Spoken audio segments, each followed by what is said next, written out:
Onyinakam, Onyinakam, Sogi Onyinakam, Onyinakam, Jesus, you're my only. Thursday, September 8th, 2022. This is 2 minutes past 9.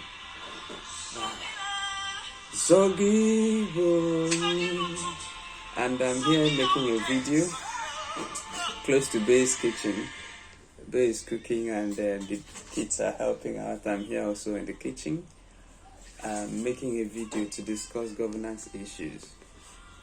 And it's just an idea that just dropped this morning. And normally before ideas come, the way my ideation process works is that I find a problem and I keep thinking about the problem. I keep thinking about the problem and I keep thinking about the problem. And sometimes the ideas come in parts, they don't come in full, so I keep thinking about the problem. It's not what I do all day, but oftentimes the idea problem or the problem statement stays close to my heart. And I'm worried because my own preparation process is not in a way that I want to prepare to be the best public policy analyst all out there, to give out hot takes. That's why the way I use my social media, I don't in fact have opinion on all issues. Because I for one believe that no single person has a mind or a brain that is capacitated or so developed. We might have the potential, right? But I don't believe that we have come to that level of maturity and development of our minds that we can have informed opinion on all issues. And that's why I don't get into trending issues. I don't get into trending topics. It's not my business. I don't want to trend. I don't want to use my opinions to build momentum. I don't want to latch on to trends to build my Twitter following. I don't want to grow my Twitter. I am not even out there to grow my influence. I am just putting ideas out there because I believe that Africa is at the verge of something big. And I encapsulate this in a message that I always share, which is that Africa's morning will come. But I also know that Africa's morning will not come by us folding our hands and waiting for the morning to come. It must come by deliberate actions of people, men and women, who know what the timeline is and who know what their roles are in establishing and bringing that timeline to bear. Africa is in fact, all over Africa, what you see now is poverty. What you see is identity crisis. What you see is starvation. What you see is war. Whether they be ethnic, whether they come in forms of insecurity, but it's about resource control, identity management. So Africa has not sought out a fundamental issue, which is, who are we? Are we Nigerians or are we Igbos?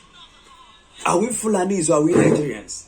So what is the role? Are we Hausas or are we Nigerians? So we have not forged a national identity for most African states. And so we have tribal identities, we have religious identities, and we have other totems and markers of identity. And because of these identity issues, we just begin to see clash of civilization, clash of Igbo versus Hausa, Yoruba versus. Then you can also see this in class, the rich elites versus the poor and all of those things.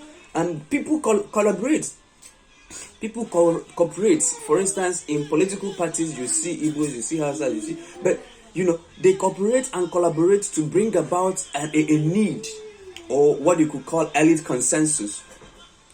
So, but at the rate it is happening, it is not happening at scale yet that will bring to bear that Africa's morning that we always talk about. Are you listening to this? So in my thinking, I was just thinking about local government and government at the local level.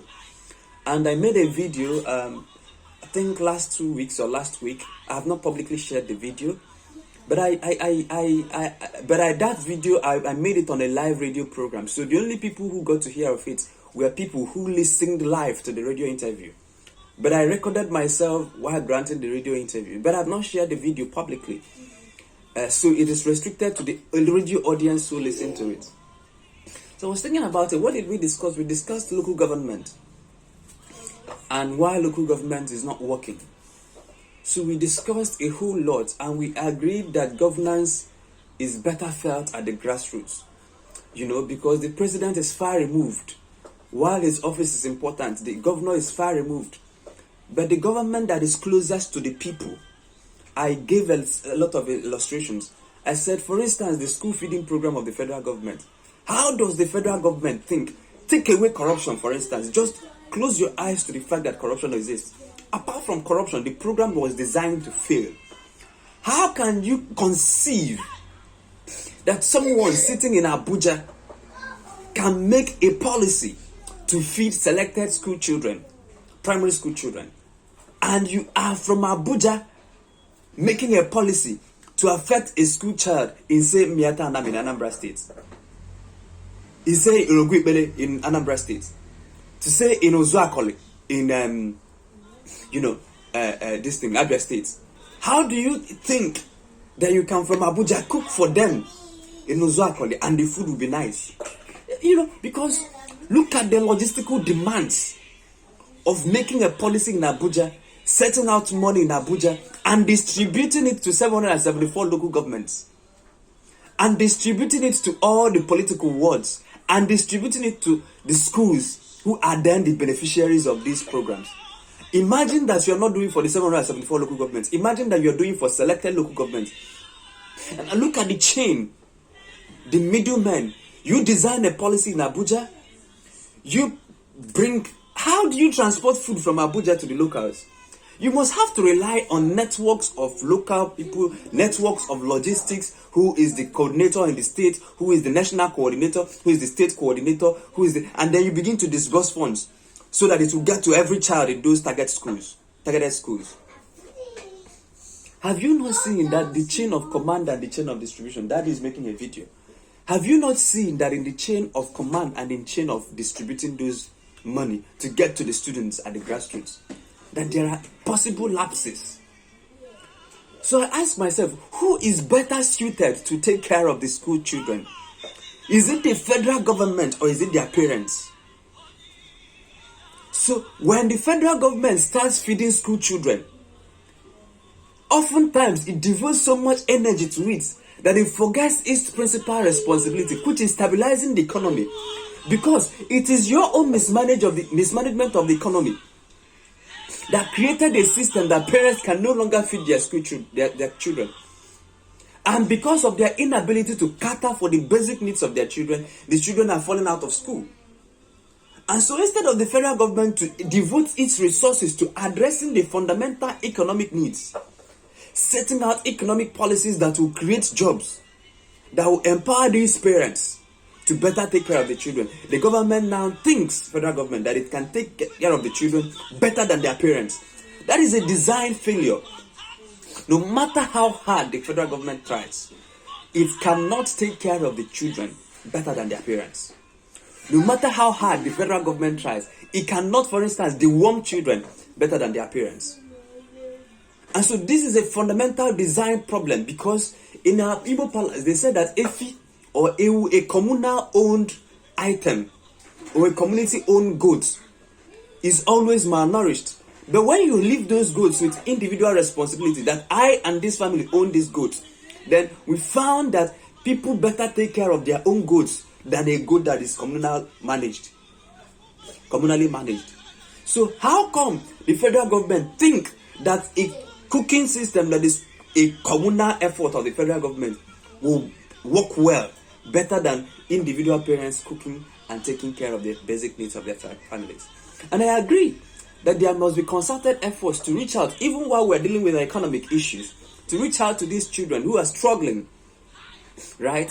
But who is better suited to address those challenges?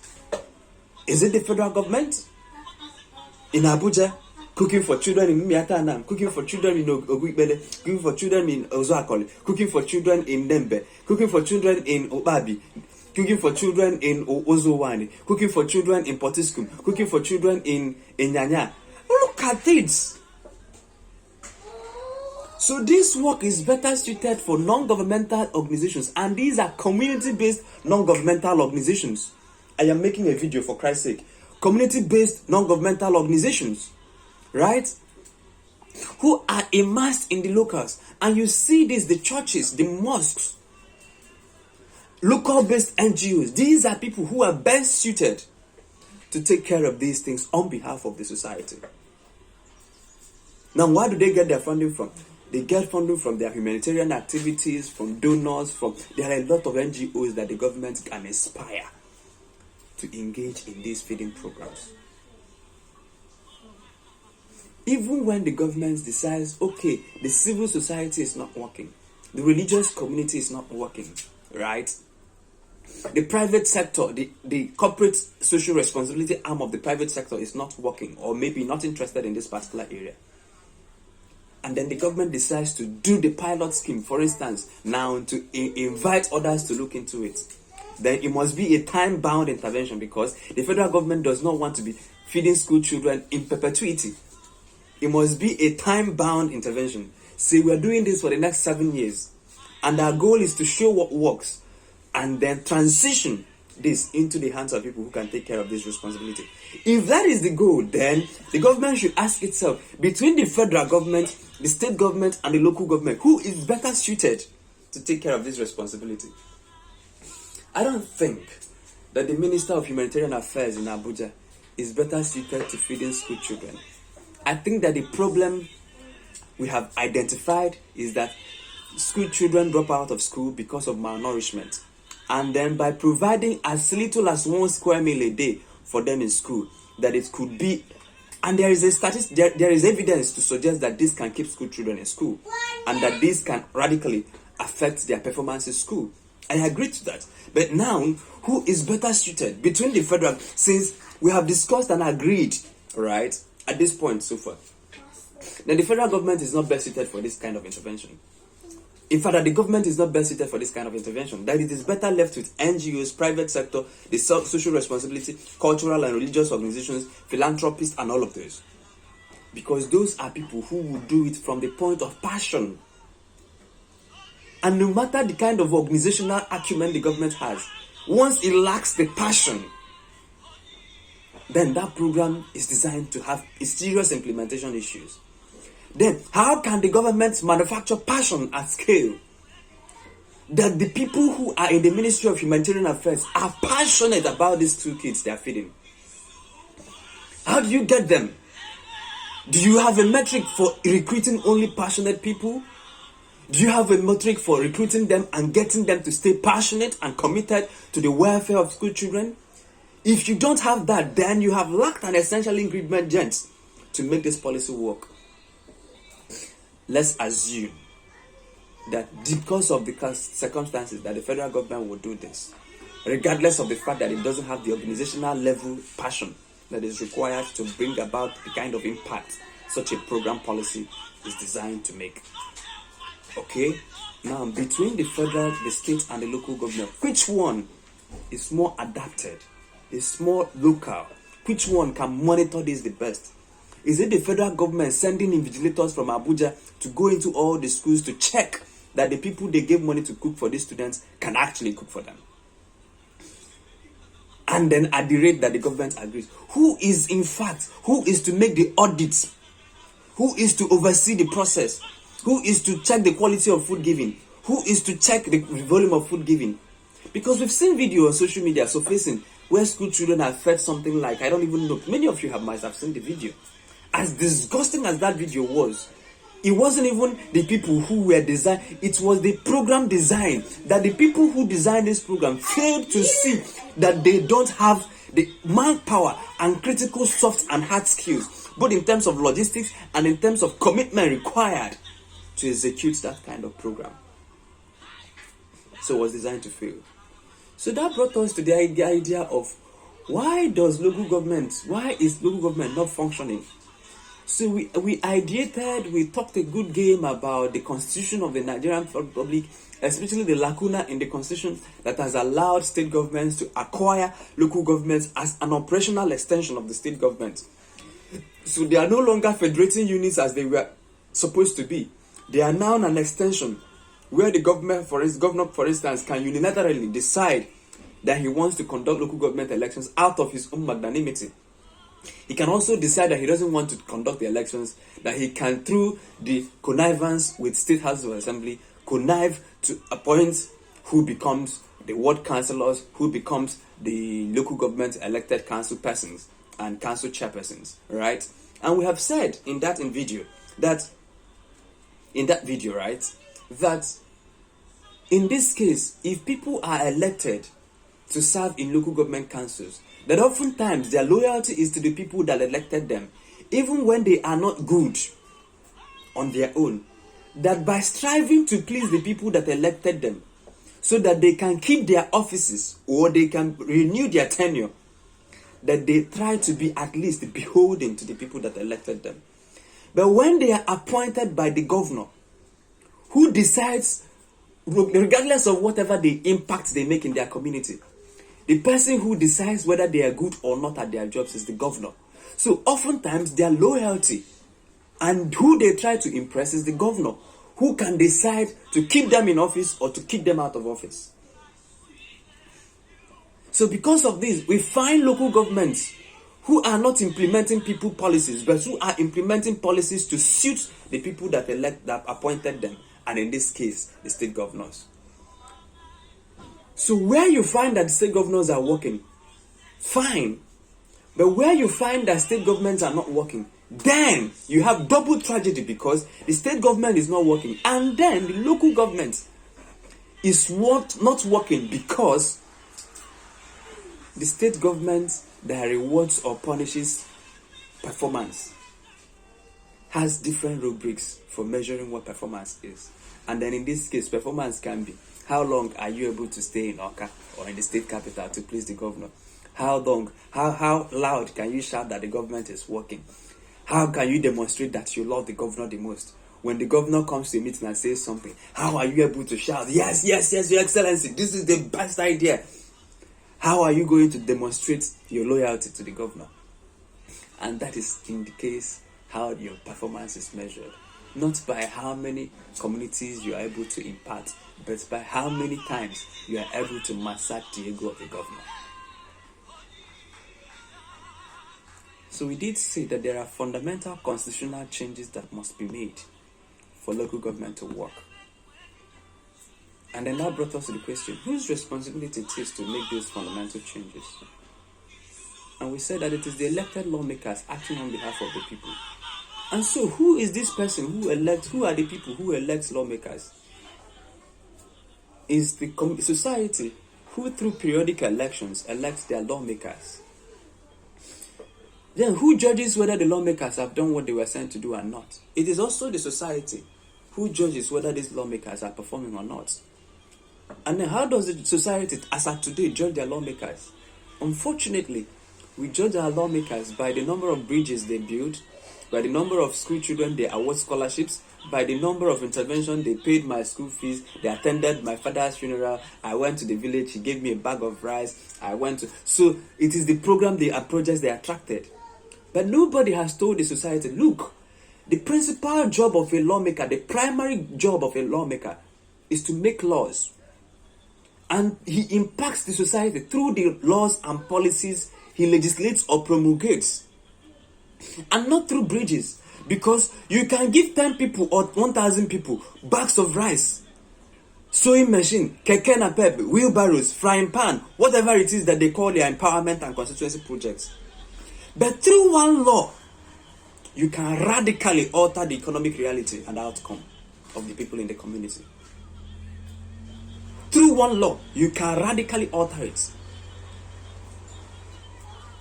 We gave an instance. We said that of all the roads infrastructure, let's go use infrastructure for instance, that of all the roads in Nigeria, local government has responsibility for taking care of and managing 64% of these roads. The federal government and the state government has responsibility for managing 36%. So we then say that since the local government owns 64% of all the roads in Nigeria and are responsible for management of those roads, that perhaps Because governance has collapsed at the local level, that is why that some of those roles that were supposed to be taken care of by the local government is not functioning. And so when we say federal government is not fixing roads, federal government is not, even if the federal government decides to fix all the federal and state government roads, it will only account for 36% of the roads. That in most of our cases, that everyday usage of roads between market women, from transporting their produce from the farm to the market, they don't usually rely on federal and state roads. That in everyday interaction of people, whether it be from going to the farm, going to the market, going to their workplaces, that it is usually people interacting with local government roads, whether it be school children going to school and coming back from school. That oftentimes you see people situated within a community. Yes, they interact with other members of other communities, so sometimes they rely on network of federal and state roads, but most of their interactions are within the local community. For instance, me that live in Oka, how many times have I traveled out of Oka this month? My school children that go to school, how many times do they travel? So triangulate their movements from here to the school, to the eatery, to the market, to visit our friends, to go to the park, to go to the joint, to go to the eatery, to go to fast food, to attend a birthday. Most of our interactions are within the local community. And so most of our interactions are going to be reliant on local roads. And then sparsely, or somehow on a network of state roads and federal government roads embedded in between. So where the local governments who are supposed to take care of 64% of our roads are not working well, then you begin to see that the federal government may be alive to its responsibility, the state government may be alive to its responsibility, but if the local government is not functioning, 64% of Nigerian roads will not function. That is infrastructure alone. We can say the same thing about health. We can say the same thing about most of the several sectors. So why is the local government not working? How can federal lawmakers and state lawmakers impact local government system better? By amending local government laws and amending the specific section of our constitution where the governors derive the power to annex the local government and treat them as an official extension of the state government. But these lawmakers are sent to make laws. And when they come back to give account of how they've made the laws, people don't ask them, have you changed the local government law? How did you vote on this electoral act? How did you do on this? The petroleum industry bill, this particular bill, how did you vote? No, that is not the question we ask them. The question we ask is, how many wheelbarrows did you share? How many keke did you share? How many people did you empower? Empowerment.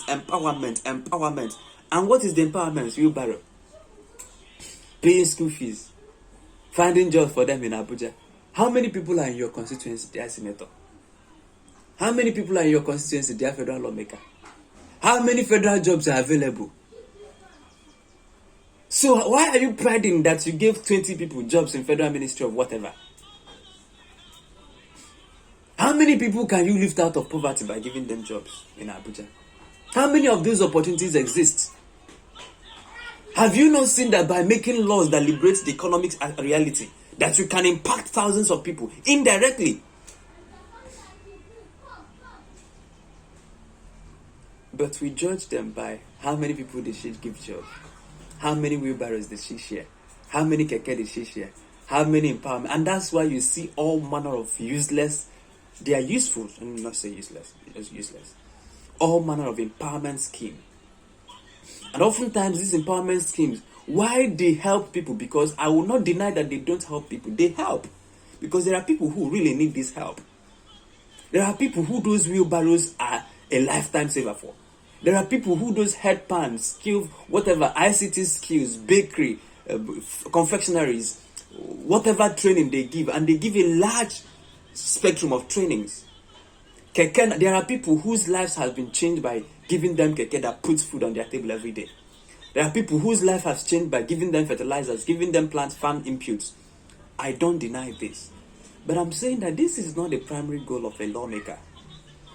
The primary goal of a lawmaker is to make laws, and then whatever empowerment thing he or she gives is ancillary. It is additional benefit. But we have changed it And we have made the first to become the last and the last to become the first. In that, we have decided that the primary goal of a lawmaker, which is to make law, should come second, where the secondary goal, which is to attract projects, should come first. And that's why we see them doing substandard projects, because the lawmaker, what is your constituency allocation per month, per quarter, per year?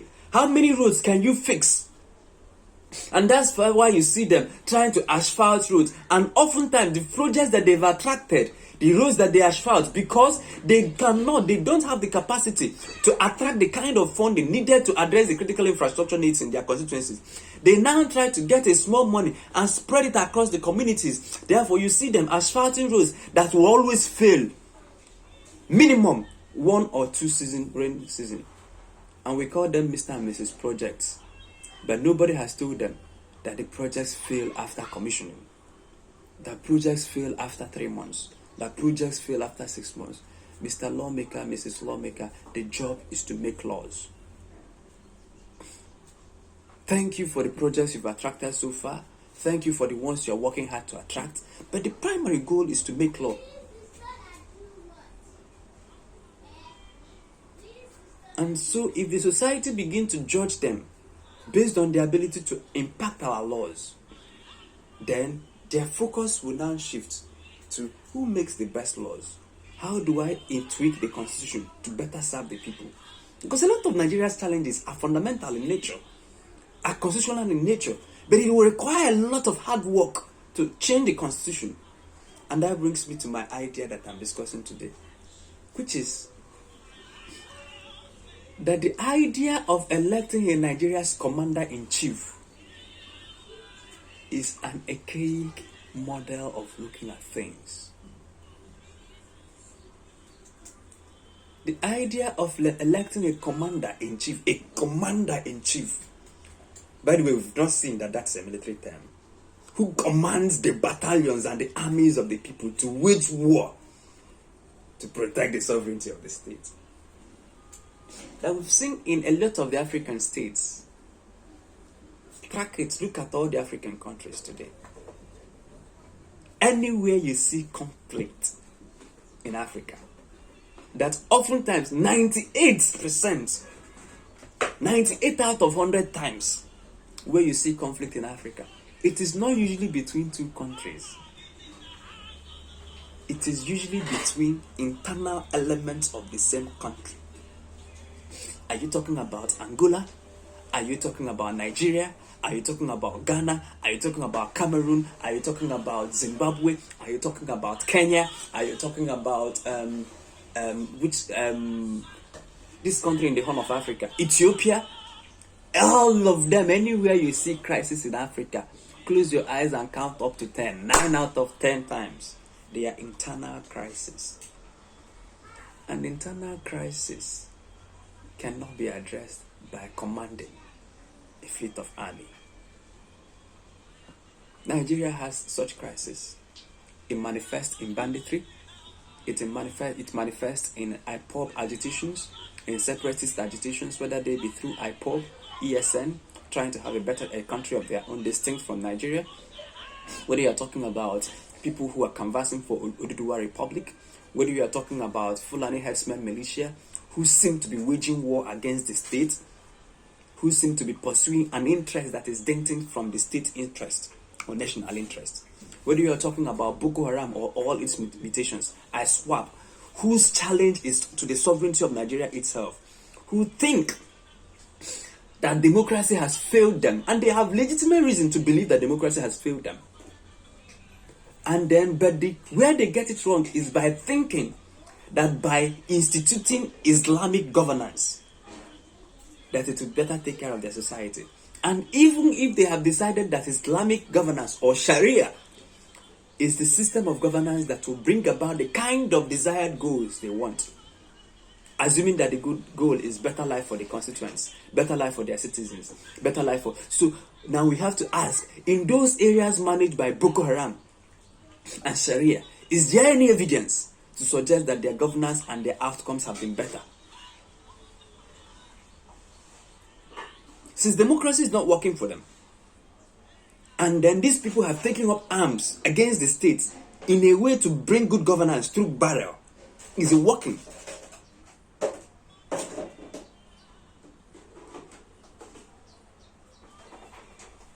And you ask yourself,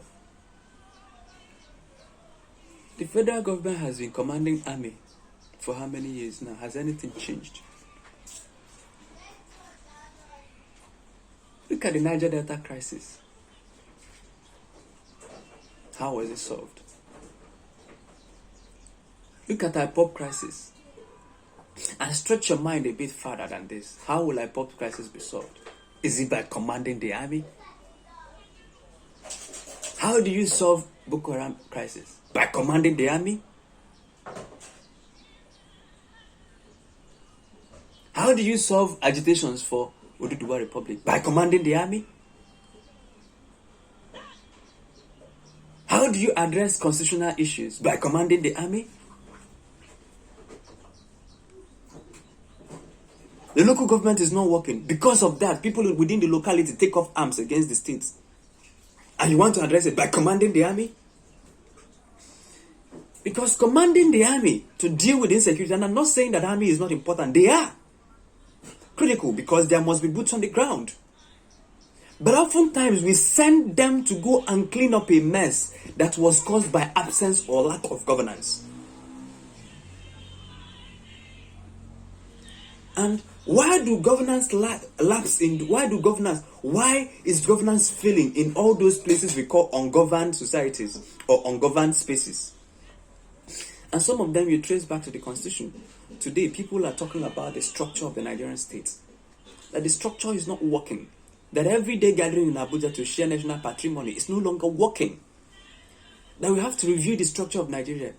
Unfortunately, our laws are set up in a place, and then I say fortunately, that you have to require some form of skills to change Nigeria's laws. That is why you see that all through Nigeria's history, anytime you have seen any fundamental change to the structure of Nigeria, it is not as a result of consensus building. It is as a result of military decree. Whether you are talking about regional governments, whether you are talking about creation of states, creation of additional states, and the creation of additional states, changing of the constitution, anytime Nigeria has made a significant structural progress, it is as a result of military decree. Why is that? And that is the answer I found this morning while I was meditating. Because we have elected leaders who are commanders in chief. President Jonathan tried through Confab conference. He failed. Even before the Confab, President Jonathan tried to address some of the economic issues. They predicted that Nigeria's subsidy is not sustainable. They brought PowerPoints. I remember Sanusi. I remember Okonjo-Iweala. I remember a lot of the eggheads in government then, arguing, trying to mobilize consensus to stop the payment of subsidy, petroleum subsidy. But they were met with stiff opposition because the government was well-intentioned, but it lacked the critical capacity that I call capacity to convince. And this is where I'm beginning to find that Nigeria and next set, not this present crop of Nigeria's leaders, the next crop of Nigeria's leaders must be people who can negotiate, people who are able to diffuse ethnic tensions. Why is the North opposed to restructuring? Who can convince the North that restructuring is to their best advantage? And it is to their best advantage.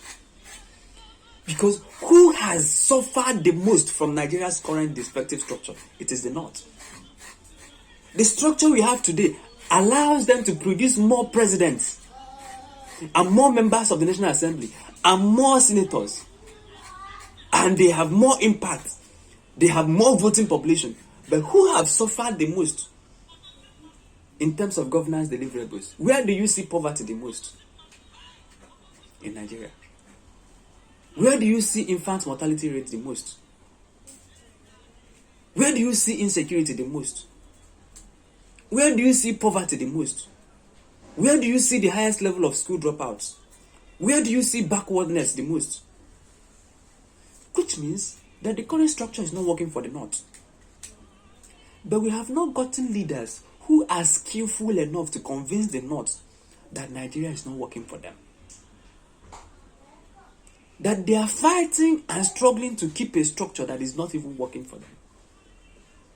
You must have leaders who know the art of persuasion, who see from the other person's shoes, who knows what their fears are, and who can fundamentally address those fears, or at least allay them in a manner that the North and the South can come to a consensus as to how to move Nigeria forward. So you should elect presidents who are not commander-in-chiefs or commanders-in-chief. Nigeria will begin to train, identify, and recruit leaders who are persuaders-in-chief, who can persuade the whole nation, country, to adopt a particular policy framework.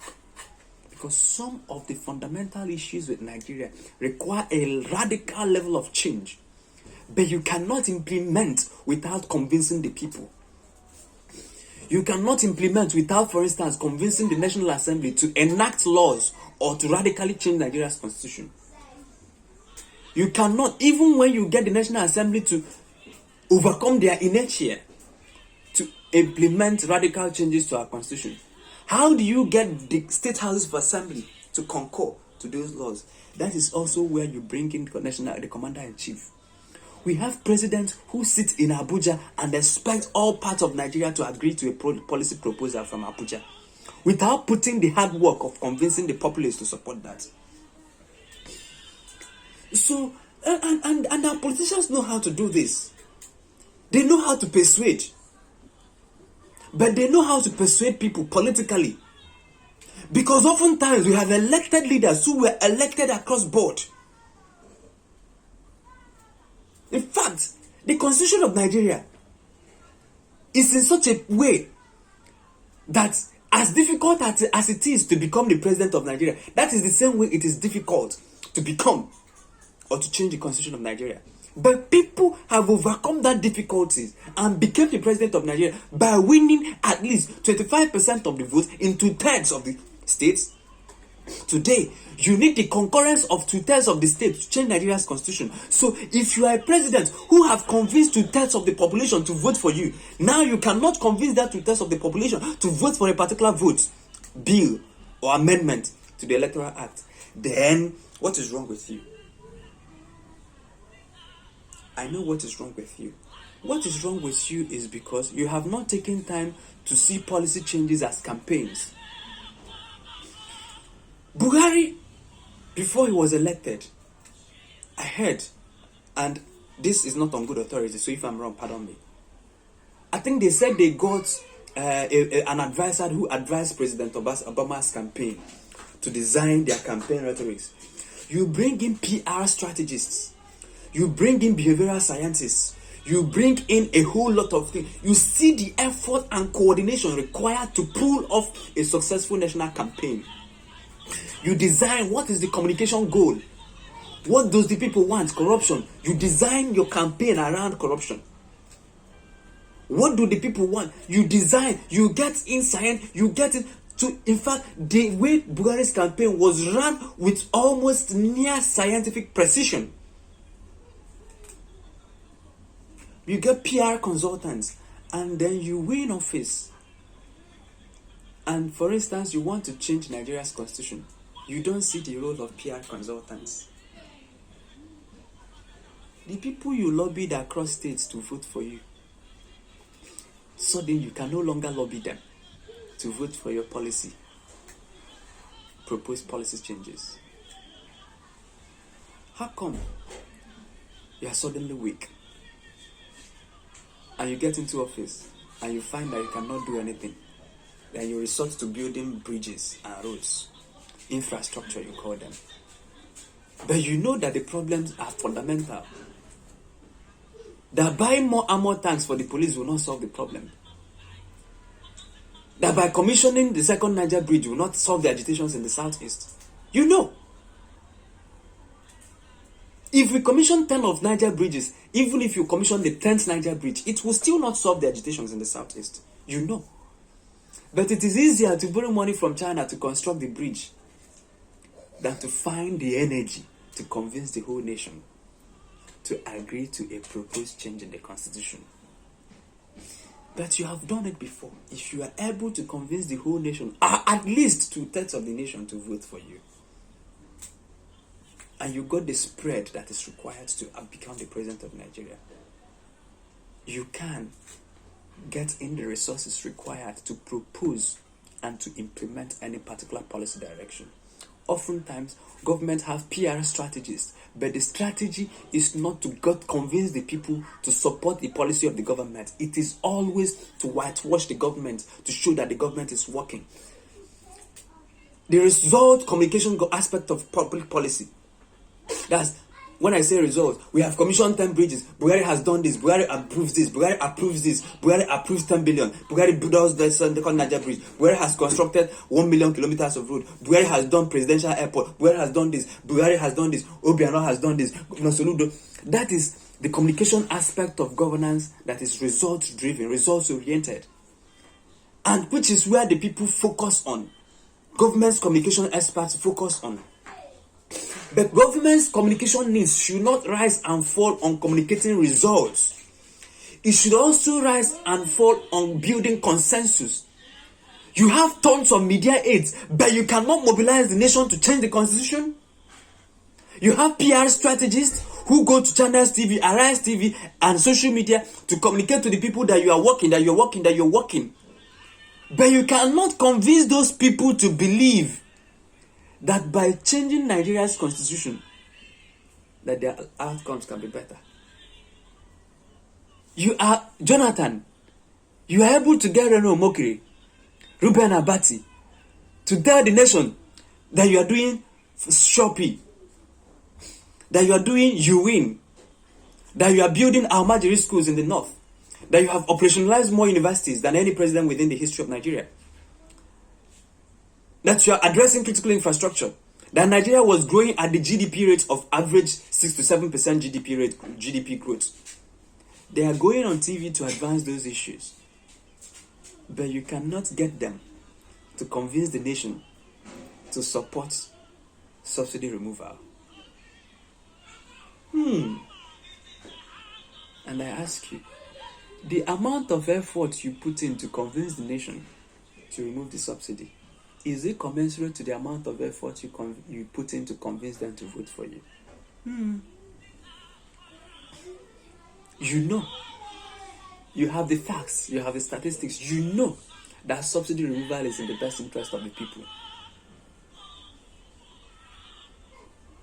But your challenge is, how can I convince them? But it is same you who convinced them to vote for you. The amount of money and effort, do you see the consistent messaging?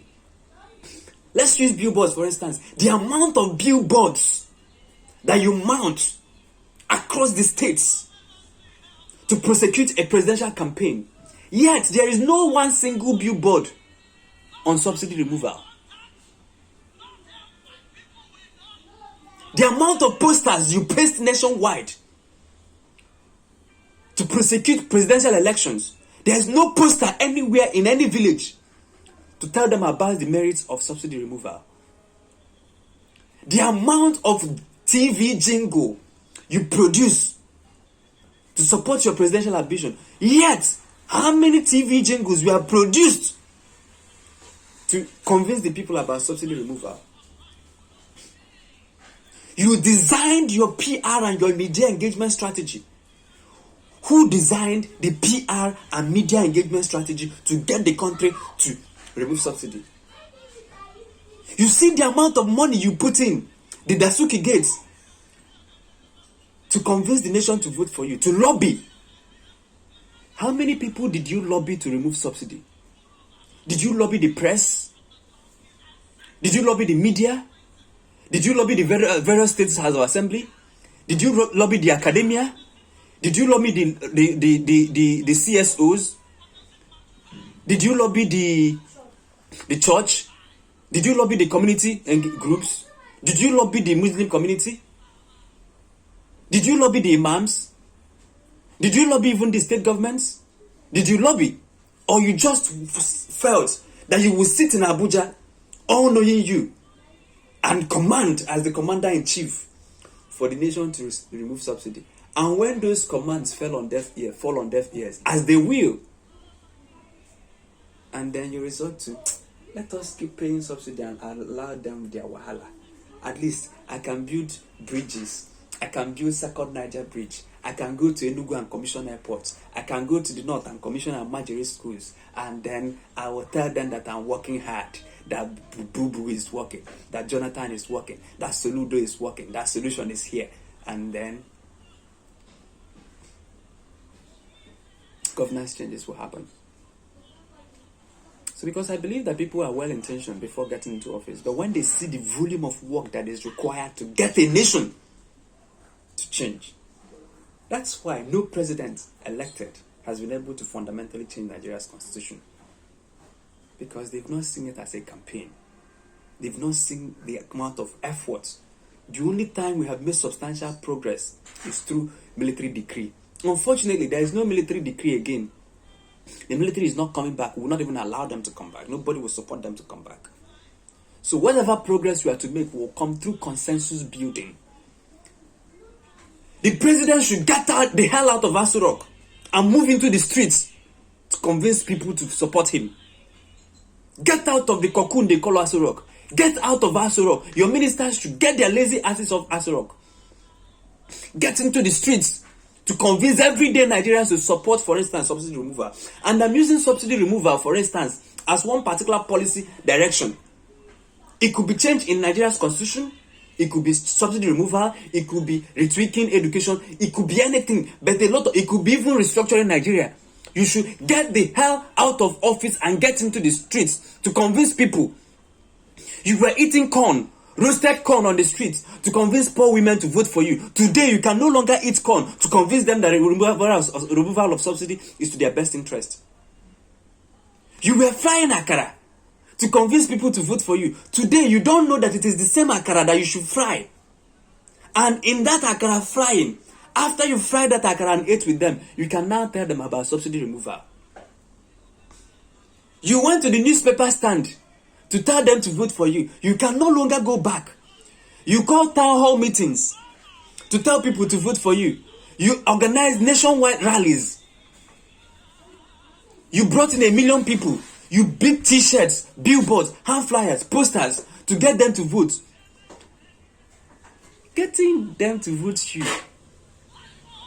But you cannot put in as much effort to get them to support your policies and programs. That is why your program is failing, Mr. President. That's why your program is failing, Mr. Governor. Because you have not put in the amount of effort required to convince the people. Your job is not to be the commander-in-chief. Your job is to be the persuader-in-chief. To get you the ability to persuade the nation to drop their arms. To get you the ability to come to the Southeast and negotiate with the Southeast to drop their arms. To persuade the North that Boko Haram is not in their best interest. To persuade, because as bad as Boko Haram is, it must enjoy establishment support to thrive. Anytime crime thrives anywhere, it is enjoying establishment support. ESN is thriving, it's enjoying the support of the people. Let me tell you if you don't know. You know already. There are people who are clapping for ESN. There are people who will oppose you if you go on an all-out war against ESN. The same way people opposed the government when they went on all-out war against Boko Haram. How are you not able to convince them? How can you not convince the nation that the structure of Nigeria cannot sustain it? We see Nigeria failing every day, failing before our eyes. And some of our elected elite political class, they want to change things, but they don't know how to. But you know how to win elections. How come you don't know how to change Nigeria's constitution? Have you put in the effort?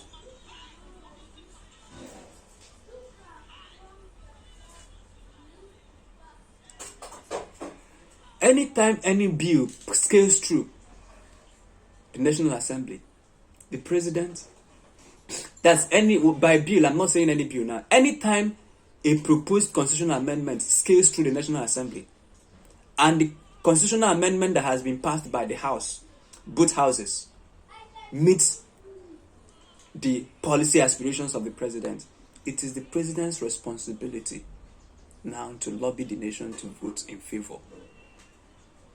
But the president sits in Aso Rock and expects 36 State House Assembly, who he has not talked to vote a particular way. The president should get out of Aso Rock and start moving around the states, start interacting. If the president cannot do this himself, he should set up a task force. Today, if you set any policy proposal, proposed amendment to Nigerians, this is what I will do when I become the president. Or if I become, or when I become. Both of them are right. And I think the when is even more right.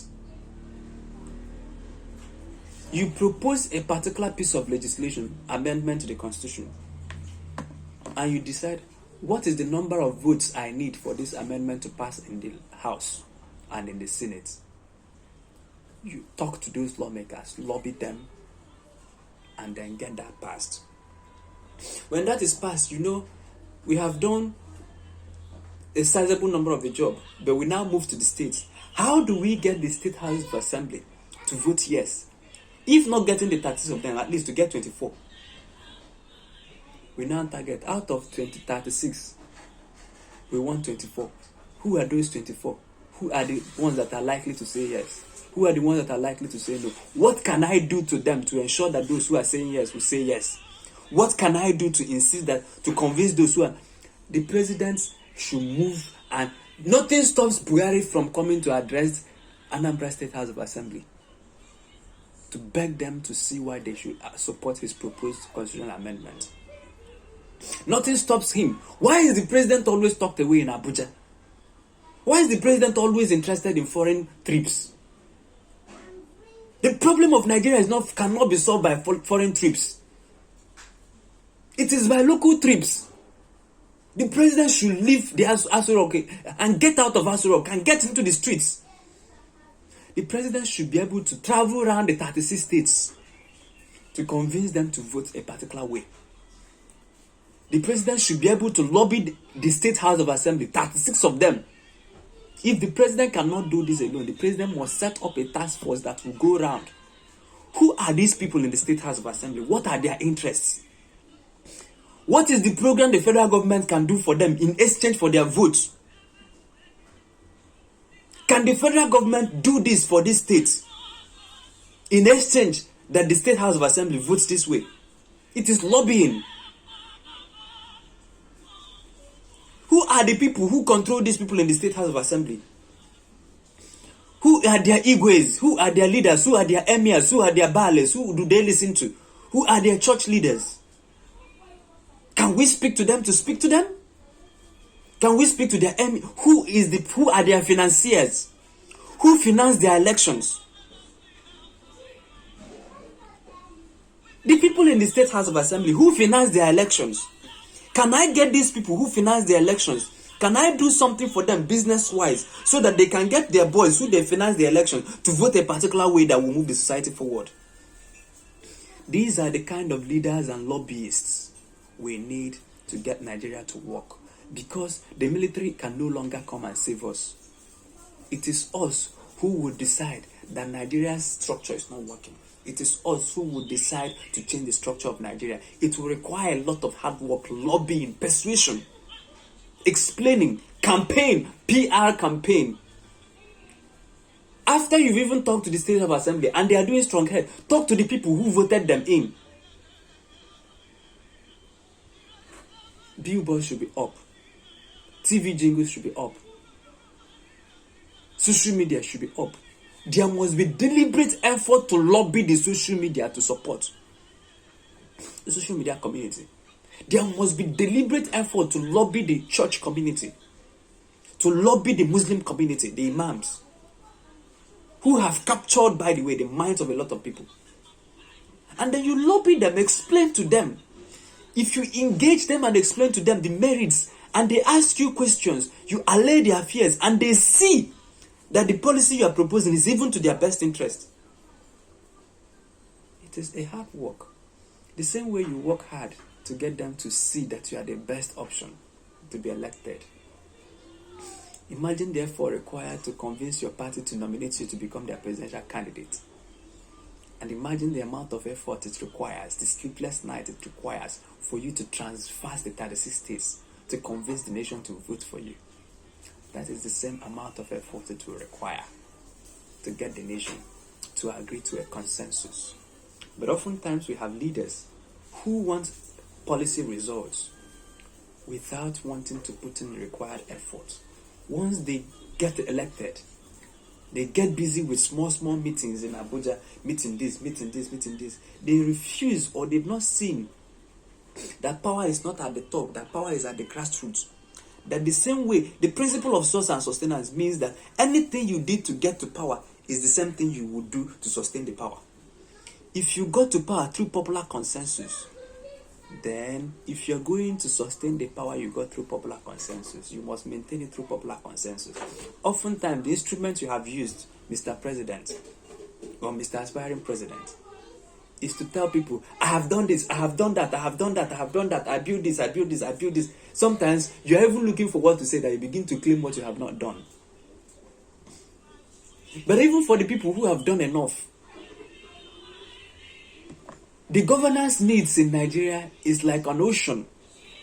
And no matter how many universities you build, no matter the amount of, for instance, even if the next president is able to grow our GDP 15% year on year, the amount of jobs it will create is not enough to address the employment needs and the unmet needs. So, by this I'm saying that the bucket load or the bucket full of governance delivery is no match compared to the ocean of expectations and ocean of unmet needs. So therefore, you communicate that. Communicating positives alone will not be the kind of consensus you need to achieve the kind of changes you want to make. That as you are communicating positive, that you are also communicating persuasively to get people to buy into your program. Oftentimes, the government announce a program, and then the people will fight. As we will go on strike, everybody will fight. The unions will down their tools. Health workers will be on strike. Everybody will be on strike. And then they withdraw. Why don't you reverse? Take the time to engineer the society to get to a point where they can accept your policy proposal by engaging them constructively. Before you introduce any radical policy change, you get the people primed.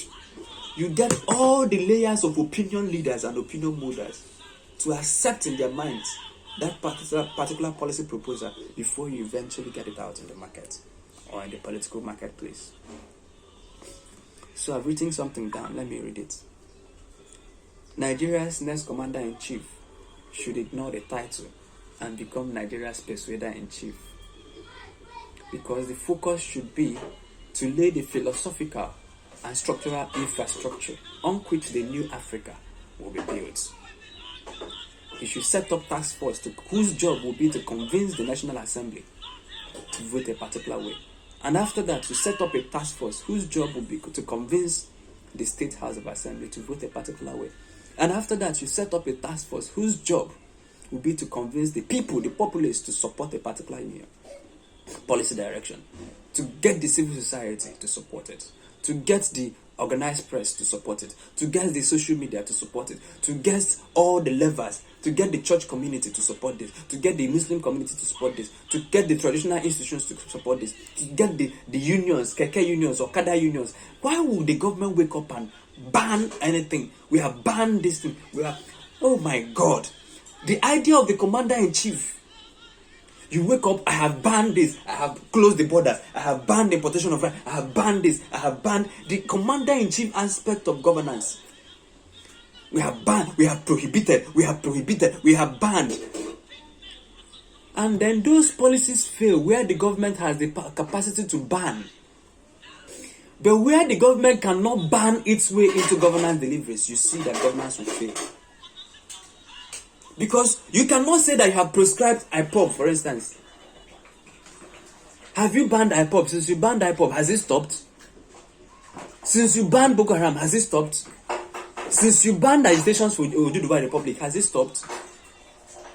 Since you banned NSAS, has it stopped? The government, anytime the government cannot persuade by communication and consensus building, oftentimes it falls into lethargy because it cannot do anything, or it starts deploying barrels of gun. And because the government is deploying barrels of gun, as at today, Nigeria's army is in active deployment in at least 30 out of 36 states of the Federation. The army is deployed on internal warfare duties within the country, not outside. 30 out of 36 states have army present currently on active civilian policing duties. You are deploying your own army against your own people to solve a problem that negotiations can solve, because you don't have the skills to negotiate. Africa's morning will come. Thank you.